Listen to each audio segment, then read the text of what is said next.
Alright guys, so this is going to be the video tutorial for day 5 of the New Zealand project. We're going to start adding our music and all of that kind of stuff. First thing that you'll want to do is you'll notice that the audio in all these clips is really distracting. You hear people talking, or there's like playing sound effects. So we're going to cut all the audio, and the way that we're going to do that, there's two ways to do it. You could actually just cut the audio here by turning that off. But that's gonna, if you add anything like in between underneath these clips, then it's gonna cut that out too. So what I usually do is I just go clip by clip, and right here on your audio 1 line, you just grab this yellow bar, hold, and drag it all the way down. So just do that for all your clips, and that drops it down to 0 decibels.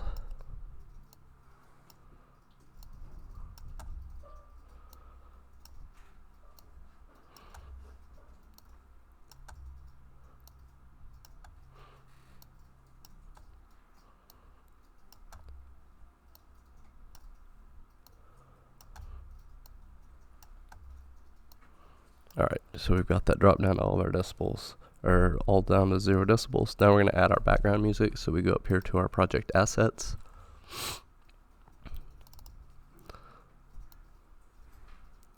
We've got music right here, so we will click and hold, and we'll bring that down. And you always want to put music in the music line of your timeline. As you notice, it doesn't actually reach all the way to the end. So what we're going to do is we are going to just grab that again and put that track back here at the end. Now it's really long.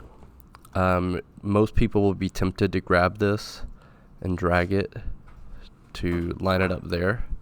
But if you do that, it says remixing below 60 seconds might not give best remixed audio. Do you want to continue?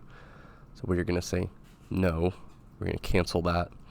The way that you should always cut music or sounds in general is to put the playhead where you want it to go, and then go ahead and click the scissors right here. And then you can just click there and delete. Now, the next thing we're going to want to do, we don't want our music to end just really abruptly, so we're going to fade it out. So the easiest way to do that is just click on your audio line, right click, and say fade out audio, and that'll fade it out. Now the next thing we're going to do, we're going to go ahead and save just to be sure we don't crash here. We're going to add some sound effects to the still image of the bird, which is right here. I'm going to put it on the voiceover line at first, but obviously I'm not going to leave it there because we're going to add voiceover. But let's just see, we need to put that there, and then we need to make sure that it fits exactly where this clip is going to go. We're starting to lag a little bit, so let's see, think about like there. So let's clip that and then delete this extra little part off, and then we'll just click and hold and drag that up, and hopefully it'll fit right in between there. And no, it did not, so we will undo that. Let's zoom in a little bit more on our timeline. Oh, yep, we're just about 1 frame too much, maybe 2 frames. So you know what, just to be safe, we're going to go back in there a little bit, and then we'll trim that, we'll delete that, and then we'll drag this up and put it right there. Okay, so now that looks good. We are going to go ahead and save again just to be sure. And now the next part is going to be where you add your narration. Now I'm not going to be able to add narration while I'm recording this video because it'll be recording in 2 separate places. But I can at least show you. So the easiest way to do it is to just go to show audio view right here. And when you do that, you'll actually notice that you get this little sound bar over here on the left or the right hand side. And what that soundbar does is it just shows you how loud your audio is. Now, you never actually want to judge how loud the audio is just by your ear, because obviously you can turn your headphones or your, speakers up and down. So that's not going to necessarily be the exact same volume that somebody else has. But what you can do is you can look and see the actual sound right here on both the left and the right channels. So this is always how you should be editing your sound. You should never be editing it just by your ear alone. That just doesn't work. But in our audio view, you notice we've got this little red add narration button that pops up right there. So we're going to figure out which lines we're going to say. You're going to have to look at your script. It's on day 3A. And if you scroll down to like the 4th page, I want to say, that's where your script is. So you can go ahead and you can click this add narration button. And when you do that, there's going to be a little pop-up that comes up over here. Now, one thing you'll want to do, especially you guys, because you're not going to have a microphone, is you're going to turn this mic sensitivity all the way up.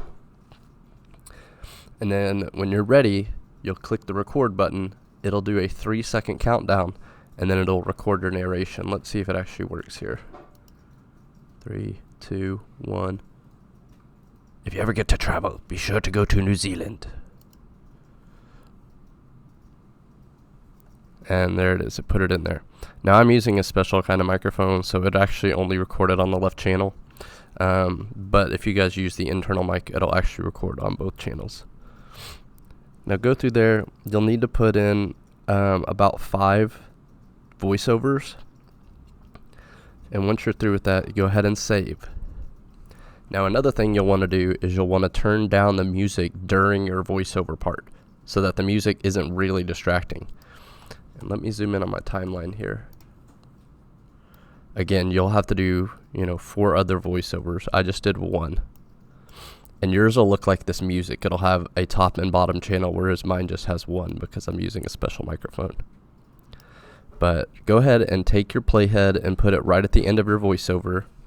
And then make sure the music is selected. Hold Command and do a little dot before and a little dot after the playhead.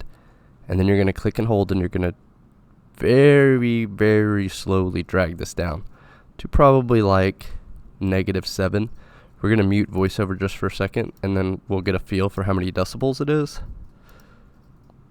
So that's pretty much perfect right there. It's hitting right at about this -12, which is really good for what we want. So it's going to make our voiceover stand out really well. And then you're going to leave it that way for, the rest of them. Let's say I had another voiceover here on this clip. What you would do there, you would just do the same thing, hold Command, drop that down, dot before and after, wherever your voiceover ends. So let's say my voiceover was actually like here now. You would have to put it before and after. So then you do Command, and then we dropped it back down to like negative, I think it was like 9.5. And again, it's hitting right there at that -12 is where it's peaking. And then it goes back up afterwards. So you just go through that and do that for all your voiceover. Once you do that, you are pretty much done with the project. The last thing you're going to need to do is actually export it. So to export, you're going to click this right here, Export and Share.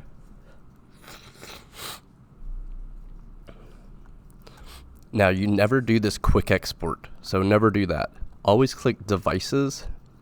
And even though this footage isn't in HD, we are going to go ahead and we're going to render in 1920 by 1080, which is full HD. And you need to make sure and browse and select your desktop. That's where you want to export to. So I already have it selected, but I'm just going to go ahead and click on here just to show you guys. You would just make sure and click desktop right here and then say choose. Make sure it's named what you want it to be named. Make sure it's 1920 by 1080. And then you would just click save. And that would export it. Now once you have it exported, it'll look like this right here. It'll say .mp4. That's the one you're actually turning in for your assignment. So that's how you do the New Zealand project. And that is the end of the project. Congratulations.